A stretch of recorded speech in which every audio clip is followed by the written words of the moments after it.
के खबर ॾींदा हलूं। डिस्ट्रिक्ट रिपोर्टर मोहम्मद हसन सूमरो जी रिपोर्ट मुताबिक़ नौशरो फेरोज़ सिंध अवामी सतह पारां अफ़गाननि जी नेकालीअ लाइ पब्लिक पार्क खां अल्लाह वारे चौक ताईं रैली कढी वई।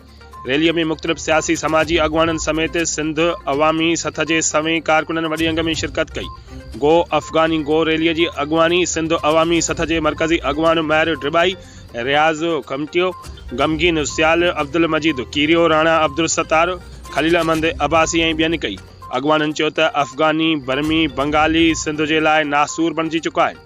असांजी धरतीअ ते हाणे कंहिं बि सूरत में धारनि खे क़बूल न कंदे हुन चयो त असां निगरान हुकूमत जी ॾिनल तारीख़ ताईं अफ़गानी पठाणनि खे चऊं था त पुरअमन सिंधुनि खे सख़्तु रद्द अमल करण लाइ मजबूर न कयो वञे, न त असां पाण अफ़गाननि ख़िलाफ़ रद्द अमल ॾेखारींदासीं। जॾहिं त रैली नौशरो फेरोज़ अल्लाह वारे चौक ते ख़त्म कई वई। सब मजदूर, सब मिस्त्री जेके सुबुह खां शाम ताईं पूरो ऐं उन जे मजदूरी जे पैसनि मां ई बैनर ठाराया अथनि, ताला पन्ना छपराया अथनि, किराए ते रक्शो कयो अथनि। छाजे लाइ? जो उहे बि असां वांगुरु तव्हां सां प्यार कनि था। पोइ उहो माण्हू चवंदो इहा ज़ाल मुंहिंजी आहे, ईअं कोन चवंदा त इहा ज़ाल अलाह जी आहे।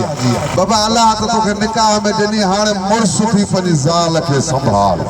ये गैरतमंद है। खुदा उन सिंध खे बचाए, उन सिंध जो जीअं माउ आहे न जेका असां जो माण्हू जेकॾहिं रोड खां वठी अमण खे डॉक्टर ॾे वञे ऐं को पासे वारो अचे अमण जे पोठी खां छिके भले हिकिड़ो हीअ सिंध जेका ॿिनि माइरूं ॻाल्हाए उन सिंध ते रोज़ उन सिंध खे पलीत था कनि त पोइ असां ख़ामोश